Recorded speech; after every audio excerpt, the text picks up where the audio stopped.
30 जुलै 2026 ला इस्रायलच्या फॉरेन मिनिस्ट्रीने एक ट्विट केलं. त्या ट्विटमध्ये त्यांनी मोरोक्कोला स्वातंत्र्य दिनाच्या शुभेच्छा दिल्या. याशिवाय मोरोक्कोचं जे नेतृत्व आहे त्यांचं कौतुक देखील केलं. पण 30 जुलैला ही एक सामान्य गोष्ट नव्हती. 30 जुलैला आपल्याला माहिती आहे आणखी एक महत्त्वाची गोष्ट होती ती स्पेनमध्ये, ज्याबद्दलचे व्हिडिओ आपण सगळीकडे सोशल मीडियावर बघत होतो की हजारो लोक मोरोक्कोमधून धावत धावत गेले आणि स्पेनच्या बॉर्डरमधून ते समुद्रात घुसले. समुद्रातून पोहत पोहत मग त्यांनी स्पेनच्या सेवटा नावाच्या शहरावर एक प्रकारचा हल्लाच केला. ज्या शहराची लोकसंख्या 85,000 आहे, पण त्या शहरामध्ये 60,000 मोरोक्कन नागरिक घुसले, तेही 30 तारखेला, ज्या दिवशी मोरोक्कोचा स्वातंत्र्य दिवस होता. आणि मोरोक्कोला हे स्वातंत्र्य स्पेनकडूनच मिळालंय.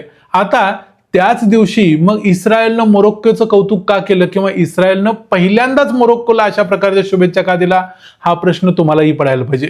दुसरी एक गोष्ट त्याच वेळेला लक्षात घ्यायला पाहिजे ती म्हणजे मोरोक्को हा 99.5% मुस्लिम लोकसंख्या असलेला देश आहे आणि इस्रायलचं आणि सगळ्या जगातल्या अनेक मुस्लिम राष्ट्रांचे काय संबंध आहेत हे आपल्याला माहिती आहे. मग मोरोक्कोचे आणि इस्रायलचे एवढे चांगले संबंध काय आहेत? दुसऱ्या बाजूला डोनाल्ड ट्रम्प आणि स्पेन यांचं का वाकडं आहे? आणि तिसरी गोष्ट असं म्हटलं जातंय की इस्रायलनं सांगितलं म्हणूनच आणि इस्रायलनं सपोर्ट केला म्हणूनच हे 60,000 लोक मोरोक्कोतून घुसले आणि सरळ स्पेनच्या बॉर्डर्समध्ये गेले. आणि यासाठी या लोकांना इस्रायलनंच भडकवलेलं होतं. अशा प्रकारच्या अनेक थेअरीज देखील यायला लागल्या. मग या थेअरीज कुठून आल्या हा देखील प्रश्न पडायला पाहिजे. या सगळ्या प्रश्नांची उत्तरं आपण आजच्या या व्हिडिओमध्ये शोधणार आहोत. कारण जी गोष्ट स्पेनमध्ये घडली ती अभूतपूर्व होती. अशा प्रकारची गोष्ट या अगोदर कधीही घडली नाही. कारण एकाच दिवशी एकाच वेळी 60,000 लोक पोहत गेले आणि त्यांनी सरळ जाऊन प्रवेश केला आणि त्याच्यामागे इंटरनॅशनली अनेक मोठं कारस्थान घडतंय. डोनाल्ड ट्रम्प आता स्पेनची चेष्टा करतायत, जेडी व्हॅन्स करतायत, इलॉन मस्क करतायत, त्याचबरोबर अख्खं इस्रायल आता सध्या स्पेनची चेष्टा करते. मग हे सगळं का होतं हे सगळं बघूया आजच्या या व्हिडिओमध्ये. मी आहे रणजित यादव आणि तुम्ही पाहताय द मराठी बाणा. आता सगळ्यात पहिल्यांदा प्रश्न आपल्याला पडला की एवढे सगळे लोक पोहतच का गेले? कारण एक गोष्ट आपल्याला माहिती आहे की मोरोक्कोला लागूनच सेवटा नावाचं हे शहर आहे जे मोरोक्कोच्याच भूमीचा भाग आहे, पण त्याच्यावरती कंट्रोल स्पेनचा आहे. मग हे सगळे लोक पोहत का गेले असा प्रश्न अनेकांना पडला. त्याचं एक कारण म्हणजे बॉर्डरवरती बॉर्डर सिक्युरिटी फोर्स असते, सैनिक असतात, इतर गोष्टी असतात. पण त्याशिवाय दुसरं एक महत्त्वाचं कारण होतं ते म्हणजे स्पेनच्या सुप्रीम कोर्टानं दिलेला एक निकाल. 2024चा एक अल्जेरियन व्यक्तीनं पोहत पोहत समुद्रमार्गे स्पेनमध्ये गेलेला होता आणि त्याच्याबद्दलचा एक निकालात स्पेनच्या सुप्रीम कोर्टानं सांगितलं होतं की एखादा व्यक्ती बॉर्डरमधून आला तर त्याला तुम्ही पुशबॅक करून परत घालवू शकता, पण एखादा व्यक्ती जर पोहत पोहत समुद्रातून आला तर त्याला तुम्ही पुशबॅक करून ढकलून घालवू शकत नाही. त्याला जी काही लीगल प्रोसिजर आहे स्पेनमधली त्या लीगल प्रोसिजर प्रमाणे त्याचं म्हणणं ऐकून घेतलं पाहिजे आणि मग त्याला घालवलं पाहिजे. त्यामुळे मोरोक्कोमध्ये एक असा मेसेज गेला. आता हा मेसेज गेला की हा मेसेज पसरवला गेला हे माहिती नाही, पण आता असं समजतंय की स्पेनमध्ये सोशल मीडियामध्ये ही बातमी पसरली की 30 तारखेला आपण लाखोंच्या समुदायानं एकत्रपणे मोरोक्कोमधून स्पेनमध्ये प्रवेश करायचा आणि स्पेनचं नागरिकत्व मिळवायचं, म्हणजे आपण कायमचे युरोपियन झालो असं तिथल्या लोकांनी ठरवलं. आणि त्याप्रमाणे मग हे सगळे लोक त्या मार्गाने गेले, कारण त्यांना माहिती होतं की समुद्रामार्गे गेलं की आपल्याला स्पेन हाकलून काढू शकत नाही, कारण तिथल्या सुप्रीम कोर्टानं हा निकाल दिलाय. पण आता लेटेस्ट जर आकडेवारी बघितली तर स्पेननं तिथं मिलिटरी पाठवलेली आहे आणि जास्तीत जास्त लोकांना परत पाठवलेलं आहे. ही आताची अपडेट आहे. मग यामध्ये इस्रायलचा संबंध कुठून आला याची आता सर्वात जास्त चर्चा व्हायला लागली आहे. ते आता काय आहे ते बघूया. इस्रायलचे संयुक्त राष्ट्रामध्ये एक राजदूत आहेत, त्यांचं नाव आहे डॅनी डेनॉन. यांनी त्या दिवशीच एक ट्विट केलं आणि त्यांनी त्या ट्विटमध्ये स्पेनची मजा केली आणि मजा करताना ते असं म्हणाले की आम्हाला तुम्ही गाझाच्या बाबतीत अनेक वेळा लेक्चर देता, म्हणजे स्पेनला सांगितलं, आणि म्हणाले आता स्यूटामध्ये कशाला इमर्जन्सी लावून ठेवली आहे, तिथल्या लोकांना का हाकलायचा प्रयत्न करताय?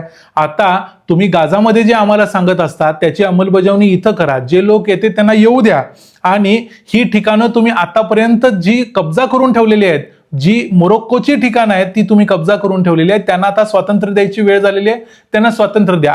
आता हे म्हटल्यानंतर स्पेनमधले अनेक लोक भडकले. स्पेनचे फॉरेन मिनिस्टर आहेत ऑस्कन पेंटे यांनी मग ट्विट केलं आणि म्हटलं की आता आम्हाला कळलं नेमकं काय घडायला लागलंय आणि कसं घडायला लागलंय. म्हणजे त्यांचं असं म्हणणं होतं की या सगळ्या मागे इस्रायल आहे हे आता आम्हाला लक्षात आलं. कारण इस्रायलमध्ये मागच्या काही महिन्यापूर्वी एक स्टडी झालेला, वायनेट नावाच्या न्यूज चॅनलने एक रिपोर्ट प्रकाशित केलेला, त्यामध्ये असं म्हटलेलं होतं की स्पेनच्या विरोधात इस्रायल काहीतरी करू शकतो. आणि काहीतरी करू शकतो म्हणजे काय, मोरोक्कोची ही जी 2 ठिकाणं सेवटा आणि मलेला नावाची 2 ठिकाणं स्पॅनिश कब्जामध्ये आहेत ती त्यांना स्वतंत्र मिळवून देण्याचा प्रयत्न इस्रायल करू शकतो, अशा प्रकारचा हा रिपोर्ट होता. त्यामुळं हा रिपोर्ट आता 2-3 महिन्यापूर्वीचा, या रिपोर्टमुळे देखील अशी चर्चा चालू झाली की कदाचित इस्रायल हे सगळं घडवून आणतोय आणि स्पेनला बॅकफूटवरती ढकलायचा प्रयत्न करतोय. आणि मग त्या दिवशी इस्रायलच्या फॉरेन मिनिस्ट्रीचं देखील ट्विट आलं. त्यांनी देखील मग मोरोक्कोला त्यांच्या स्वातंत्र्य दिनाच्या शुभेच्छा दिल्या. या गोष्टीमुळे देखील मग सगळ्या गोष्टींची चर्चा चालू झाली की याच दिवशी का स्वातंत्र्य दिनाच्या शुभेच्छा दिल्या. आणि मग इस्रायलमधले अनेक लोक, अनेक अभ्यासक सगळे ट्विट करायला लागले. अमेरिकेतले अनेक लोक ट्विट करायला लागले की या सगळ्यामागे इस्रायलच आहे. कारण याच्या अगोदर काही वर्षापूर्वी बेंजामिन नेतान्याहू असं म्हणायला लागलेले की स्पेनला एक दिवस समजेल की त्यांनी काय चूक केलेली आहे, म्हणजे जे काही चूक केलेली आहे त्याची किंमत त्यांना द्यावी लागेल. आता मग स्पेननं काय चूक केलेली आहे, कारण दुसऱ्या बाजूला स्पेनचं आणि अमेरिकेचं देखील वाकडं आहे, स्पेनचं इस्रायल बरोबर देखील वाकडं आहे. मग तुम्हाला इथं 2 प्रश्न पडायला पाहिजे, ते म्हणजे स्पेन अमेरिका, स्पेन इस्रायल यांच्यामध्ये नेमका काय प्रॉब्लेम आहे, आणि दुसरी गोष्ट एक मुस्लिम राष्ट्र असलेल्या मोरोक्को बरोबर इस्रायलचे एवढे चांगले संबंध काय आहेत. या दोन्ही प्रश्नांची उत्तरं थोडक्यात बघूया.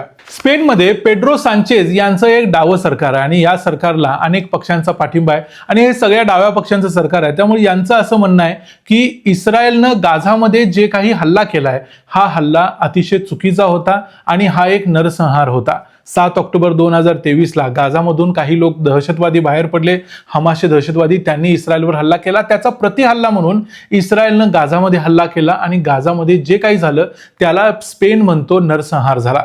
दुसरी गोष्ट याच्यामध्ये आहे की या नरसंहाराप्रती ते बेंजामिन नेतान्याहू यांना दोषी ठरवतात आणि ते म्हणतात की जे जे नरसंहाराचे दोषी आहेत त्यांना शिक्षा व्हायला पाहिजे. अर्थात जगातल्या सगळ्या डाव्या विचारसरणीच्या नेत्यांची हीच एक लाईन आहे आणि त्या लाईनमुळं बेंजामिन नेतान्याहू यांच्यावर ते शरसंधान साधत असतात.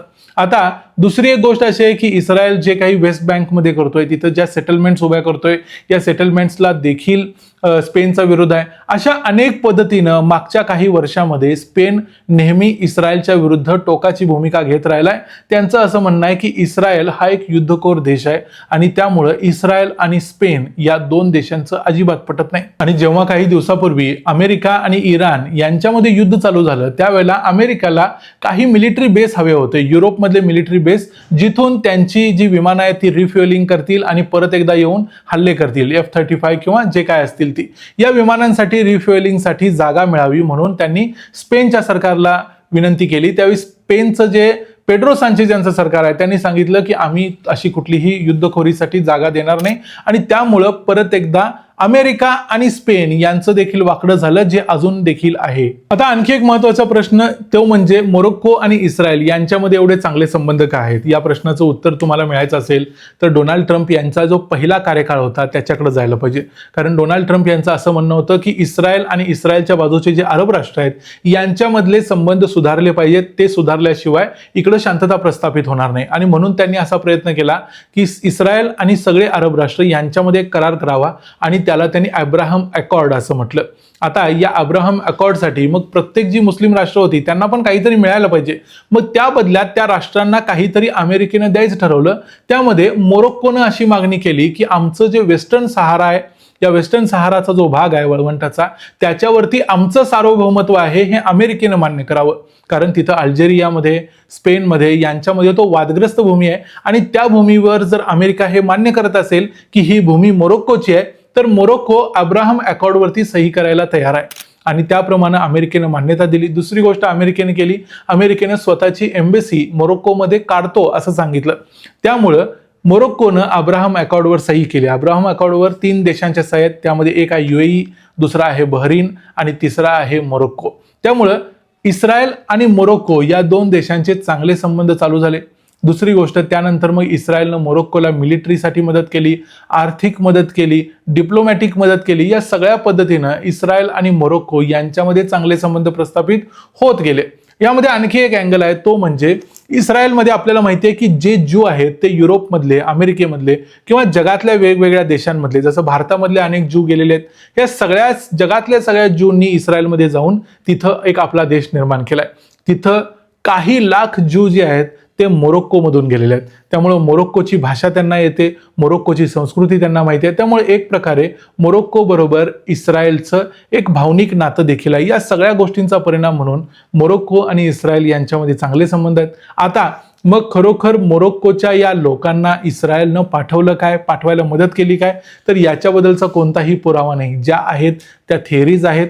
या थिअरीजमध्ये असं अनेक ठिकाणी मांडलं गेलंय की असं काहीतरी इस्रायल करू शकतो, कारण इस्रायलला स्पेनला धडा शिकवायचा होता. स्पेनमध्ये मागच्या आठवड्यामध्ये जे काही घडलं त्याबद्दल तुम्हाला खरंच वाटतं का यामध्ये इस्रायलचा काही भाग असेल, यामध्ये मोसादचा काही रोल असेल? याबद्दल तुमचं जे काही मत असेल ते आम्हाला कमेंट्समध्ये जरूर सांगा. व्हिडिओ आवडला असेल तर व्हिडिओला लाईक करा, चॅनलला सबस्क्राईब करा. पुन्हा भेटू पुढच्या व्हिडिओमध्ये. तोपर्यंत पाहत राहा द मराठी बाणा. जय हिंद, जय महाराष्ट्र.